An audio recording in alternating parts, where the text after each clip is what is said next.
En el desierto comenzamos un nuevo libro y comenzamos una nueva inspiración del Espíritu para todos nosotros. En el desierto, esa palabra es bien clave para nosotros comprender qué es lo que está pasando. ¿Será que el desierto es un lugar árido, un lugar de castigo? ¿O se referirá al desierto en un lugar de intimidad? Veamos lo que dice la Escritura aquí en el estudio de la Parashá en Casa de Israel.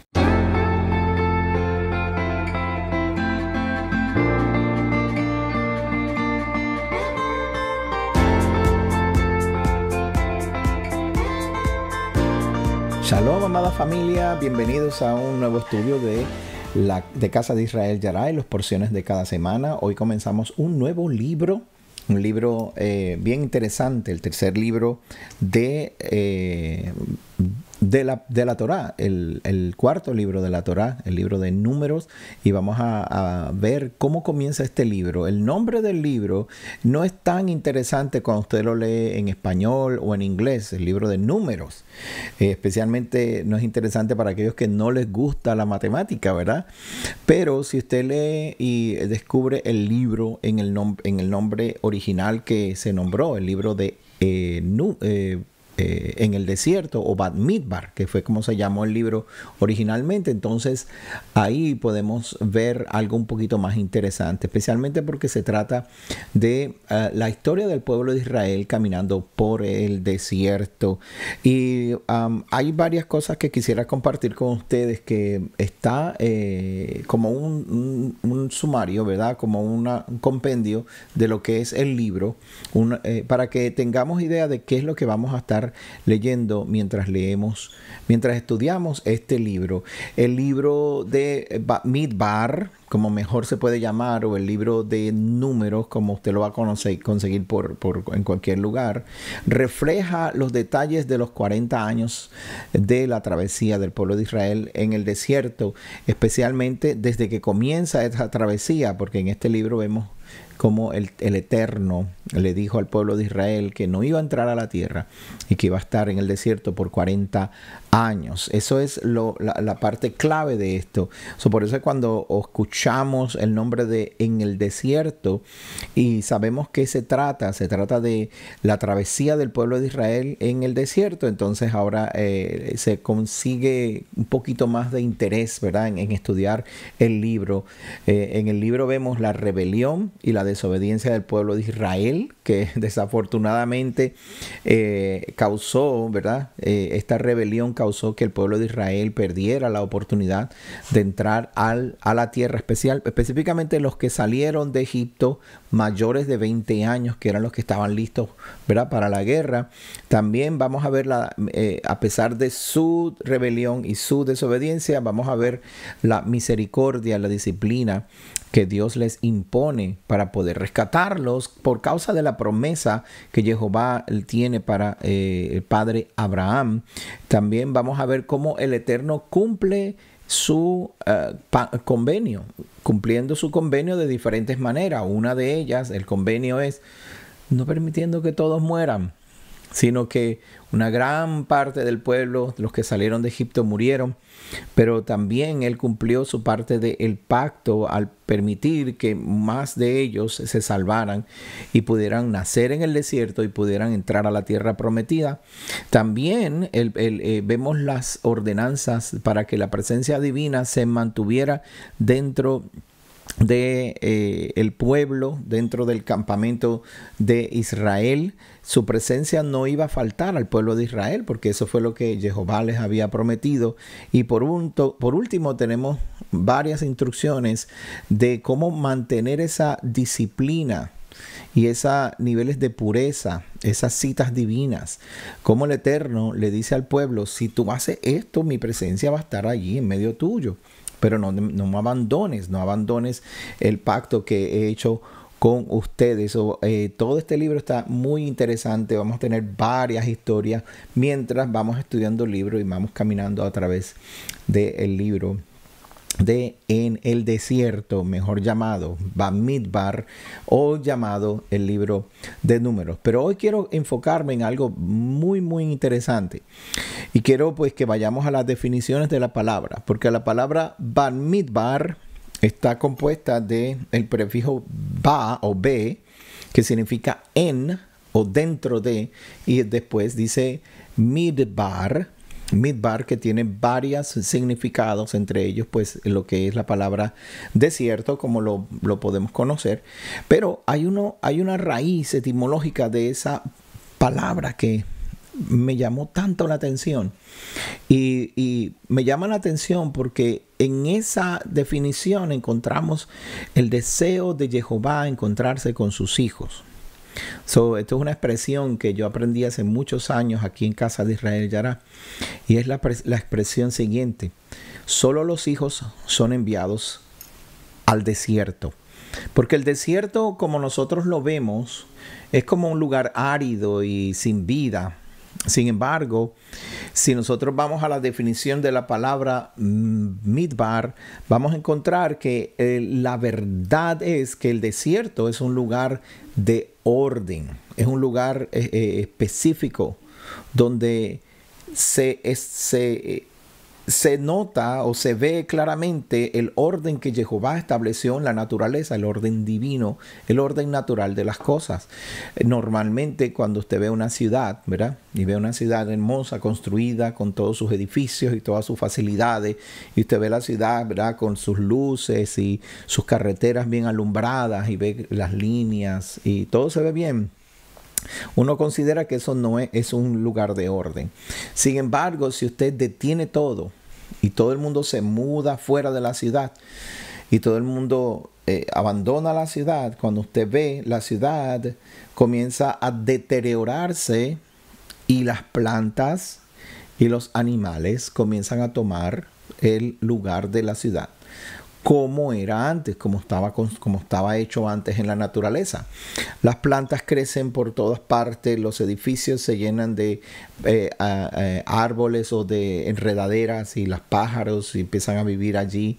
Cualquier cantidad de animales comienzan a tomar control nuevamente de lo que naturalmente estaba allí. Sin embargo, el desierto es un lugar que está abandonado, y créame que no necesariamente significa el desierto de arena. Un desierto es un lugar donde hay de todo. En un desierto pueden haber pastos, tú sabes, puede ser un lugar donde hayan pastos, y eso lo podemos ver en el libro de Génesis, y se lo voy a mostrar aquí rapidito en esta versión del libro de Génesis, donde aparece esta descripción de Midbar. Está en inglés, desierto, pero en Génesis capítulo 14, verso 6, a los horeos en el monte de Seir, hasta la llanura de Parán, que está junto al desierto, ¿verdad? Y mira lo que dice en Génesis 16, 7. Creo que no lo pueden ver ahora. Déjame tratar de arreglar esto rapidito para que lo puedan ver ahora. Dice aquí: y la halló el ángel de Jehová junto a una fuente de agua en el desierto, junto a la fuente que está en el camino de Shur. En este desierto donde la sierva de Sara, ¿verdad? Fue y Jehová la encontró después que la habían despedido. Estaba en un desierto, pero había una fuente de aguas. El desierto no necesariamente significa que es un lugar árido. Una de las descripciones de la palabra desierto, ¿verdad? Es simplemente un lugar solitario. Volviendo al tema, en la ciudad todo se ve ordenado, pero cuando la abandona, todo crece nuevamente. En el desierto, todo crece naturalmente y no se abandona, no se ve mal. Todo tiene un ecosistema funcionando. Desde la lluvia, las plantas, los animales, el agua, la tierra, todo lo que está allí está caminando en orden, porque así fue diseñado, y nosotros le llamamos un lugar de desorden porque no podemos vivir allí. Sin embargo, es el lugar ordenado de acuerdo a lo que Jehová estableció.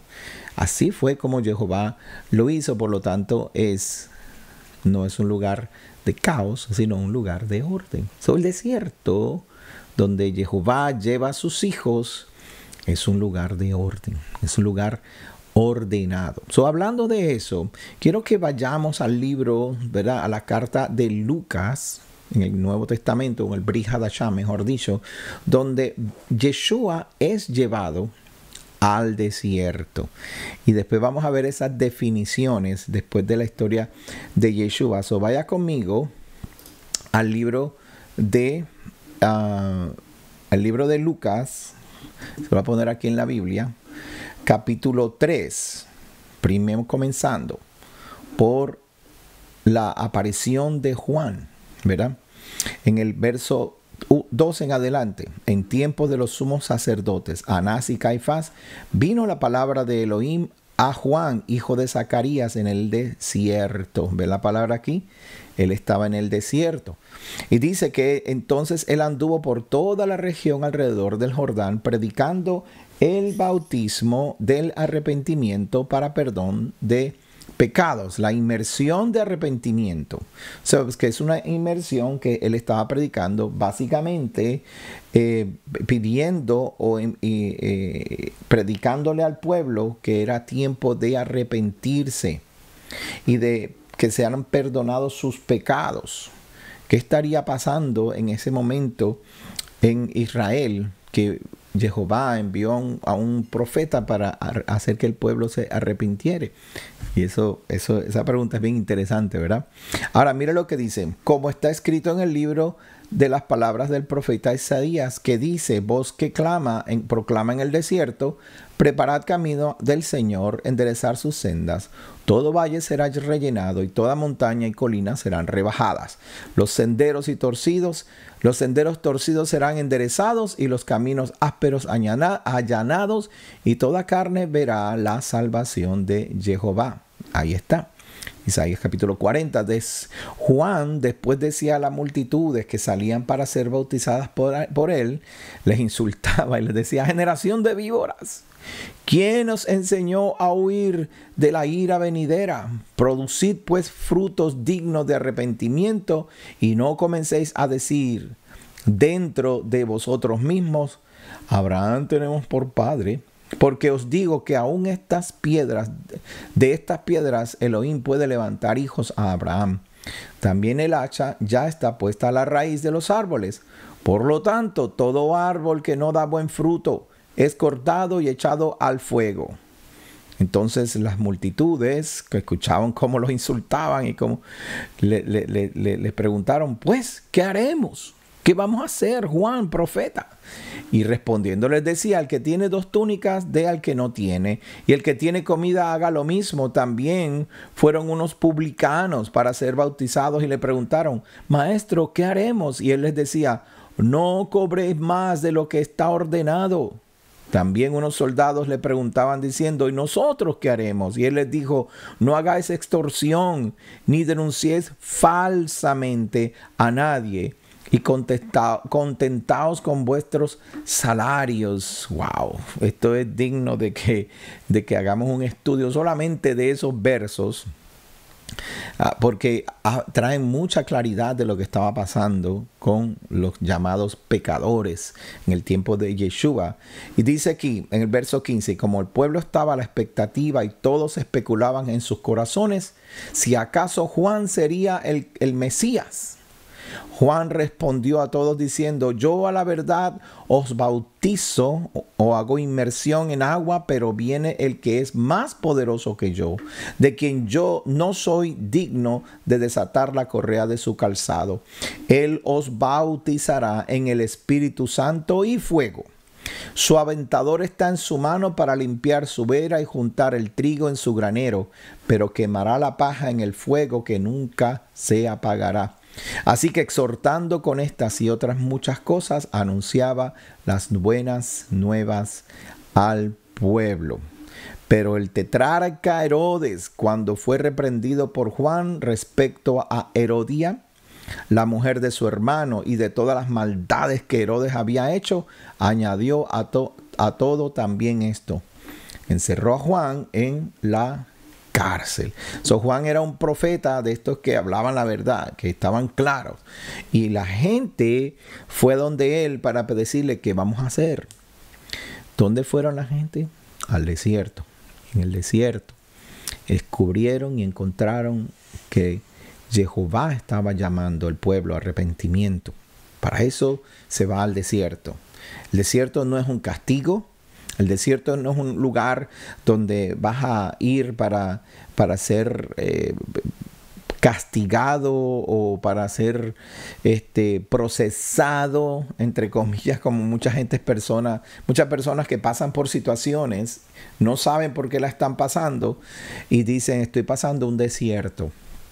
Pero Jehová, en contrario a nuestro pensamiento tradicional, Jehová es el que nos lleva al desierto para traer arrepentimiento y corrección, no para castigar. Tenemos que revisarnos, porque cuando llegas al desierto, Juan el Bautista le preguntas, Juan el inmersor, ¿verdad? Yohacanán, el inmersor, le dice el pueblo, ¿qué haremos? Y él le dice, traten bien uno al otro, compartan. Él no está diciendo, tienen que ir y guardar el Shabbat, y tienen que ir, y los tzitzit tienen que tener tanta medida, ni tantas vueltas, o tienen que correr con una kipa para arriba y para abajo, o tienen que hacer largas oraciones día y noche, o tienen que llevar sacrificios al templo. Al contrario, Juan sabía que el pueblo estaba haciendo todo lo que los levitas y los escribas y los sacerdotes le decían, pero se habían olvidado de su humanidad y de la humanidad de otros que vivían a su alrededor y no compartían sus bendiciones, lo que tú tenías. No hacían obras de justicia, rectitud, bondad y misericordia. Los publicanos tenían un impuesto de 12% y ellos cobraban 26% en impuestos. Los guardias del templo, cuando andaban por la calle, extorsionaban al pueblo, porque ellos tenían autoridad. Y entonces Juan les dice, pero chicos, si tú ganas un sueldo, ¿por qué extorsionas al pueblo quitándole más del dinero que tú ganas? Déjalos quietos, deja que vivan, deja que caminen en libertad. ¡Wow! Todas estas cosas estaban sucediendo entre el pueblo. No estaba diciendo que no guardaban la ley, dejaron de hacer obras de justicia, de rectitud, de bondad y de misericordia. Solamente que iban al templo, llevaban su sacrificio y se justificaban porque hacían todo lo que religiosamente era requerido, pero perdieron su humanidad, y la humanidad, no vieron la humanidad en su compañero. Eso es lo que estaba sucediendo. Ahora Herodes estaba en una condición peor, porque inclusive había tomado como esposa a la esposa de su hermano, y Herodes era un rey, pero horrible. Era algo, ¿cómo se dice? Era tan pervertido y tan corrupto, y perseguía a los mismos fariseos y los asesinaban. Los Herodes, el grande, y el segundo, el hijo, perseguían a los fariseos y los mataban, porque los fariseos siempre le decían, pero tú sabes, ¿por qué tú trabajas a favor de Roma? Deberías trabajar a favor de Israel. Tú eres nuestro rey, tú eres el rey de Israel. Y eso es lo que estaba pasando, además de todos los adulterios y los pecados y la idolatría que vivía en Israel. Ahora, en medio de ese tiempo, mire cómo sigue diciendo la Escritura.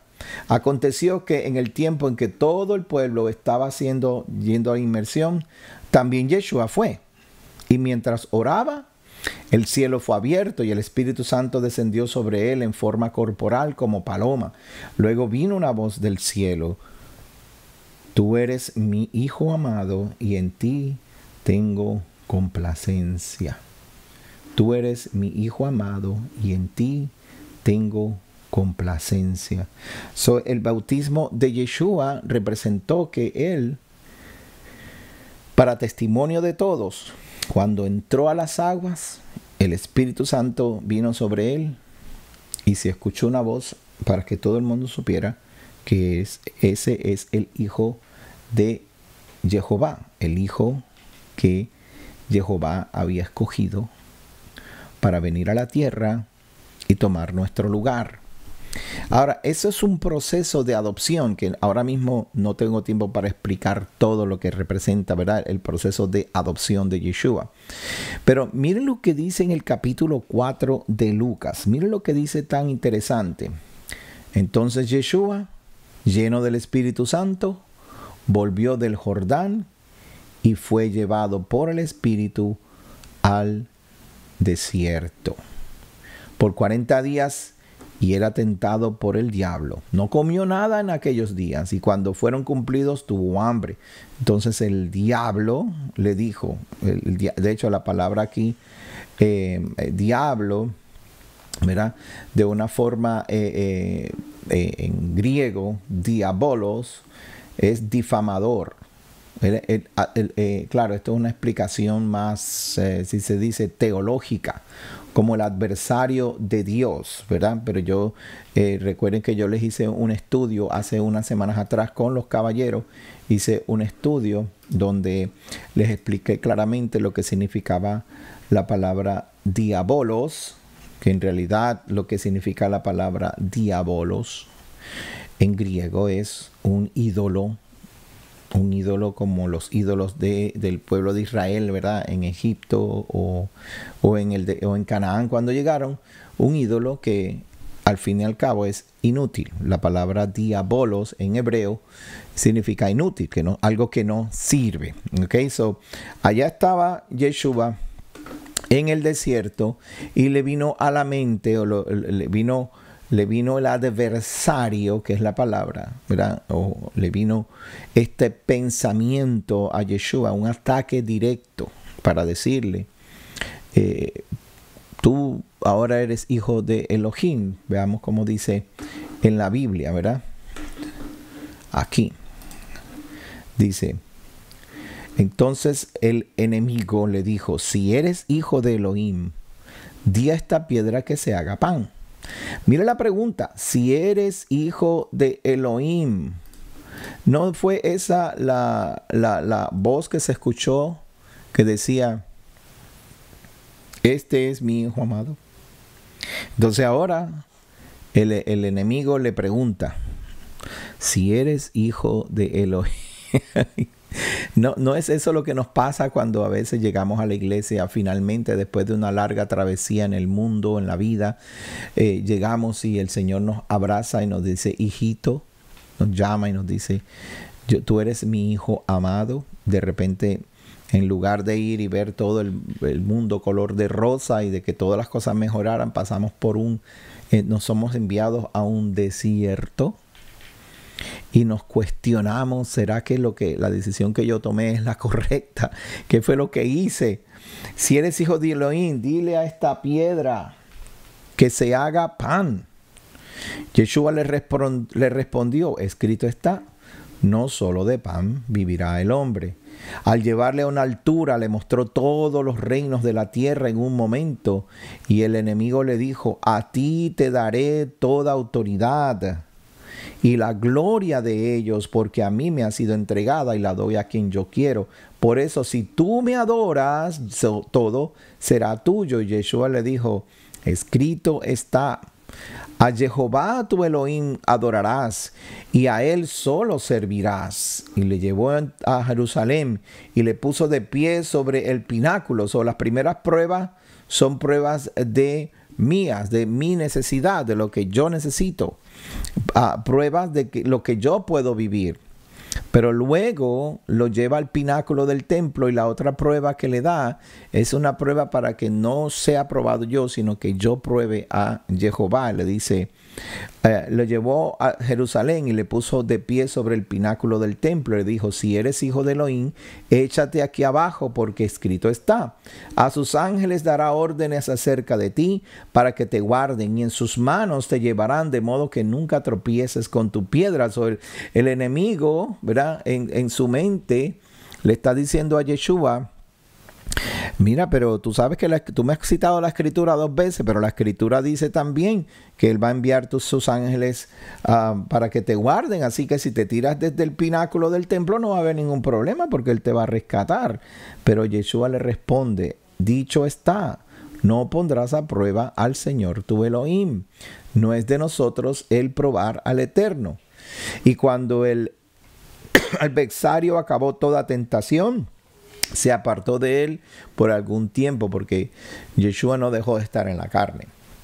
Yeshua siguió siendo un hombre, mientras estuvo aquí en la tierra con nosotros. Se le entregó un cuerpo de hombre, un cuerpo de carne para que viviera en medio de nosotros. Y esas tentaciones que fueron en el desierto no terminaron allí. La escritura nos cita que Yeshua fue tentado en todo, pero sin falta. Él guardó toda la ley perfectamente y sí estuvo sin falta. Eso significa que la tentación siempre iba a estar sobre él. Ahora, hermano, fíjese bien que Yeshua está en el desierto. Y el punto principal de nosotros en este tema de hoy es saber qué es ese desierto. Y quiero que se fijen bien, porque el desierto no necesariamente está hecho para destruirte. Miren la palabra, en esta palabra, en el diccionario. Yo estuve buscando, ¿verdad?, la palabra desierto, midbar, y lo pongo aquí para que lo vean, ¿verdad? ¿Verdad? Es soledad, desierto, midbar, es un lugar de orden, ¿verdad? Y ya les cité estos versos, ¿verdad? Todos estos versos que les cité aquí. Pero mire esta palabra, esta descripción de la palabra desierto, que es una raíz etimológica, es midbar, y esta es dibir o debir. Debir aparece en el libro de Josué, capítulo 10, verso 3, es donde primero aparece y es el nombre de un rey, el rey de Eglón. Pero fíjese bien que en el diccionario Gesenius, que es uno de los diccionarios más importantes que yo uso, dice que la palabra debir significa lo más adentro, aditum, the hinder part, que quiere decir hasta lo más profundo que se llegó. Pero mire esto, donde se usa esa palabra, la raíz debir o debir, es el lugar santísimo. Viene del lugar santísimo. Y lo voy a buscar en esos ejemplos, ejemplos de esta palabra debir que tengo aquí en el estudio de esta palabra. Déjenme buscárselo aquí rapidito que lo tengo. La palabra dibir, donde se usa la palabra dibir como el lugar santísimo. En el libro de Josué, capítulo 10, verso 3, ¿verdad? Está la palabra del rey. Pero en Primera Reyes, capítulo 6, verso 5, dice la siguiente: mientras Salomón construía el templo, edificó también al muro de la casa de los aposentos alrededor, contra las paredes de la casa alrededor del templo y del lugar santísimo, e hizo cámaras laterales. El verso 16, Primera de Reyes 6, 16, dice: asimismo hizo al final de la casa un edificio de 20 codos de tablas de cedro, desde el suelo hasta lo más alto, y así hizo en la casa un aposento, que es el lugar santísimo. ¿Lo están viendo aquí?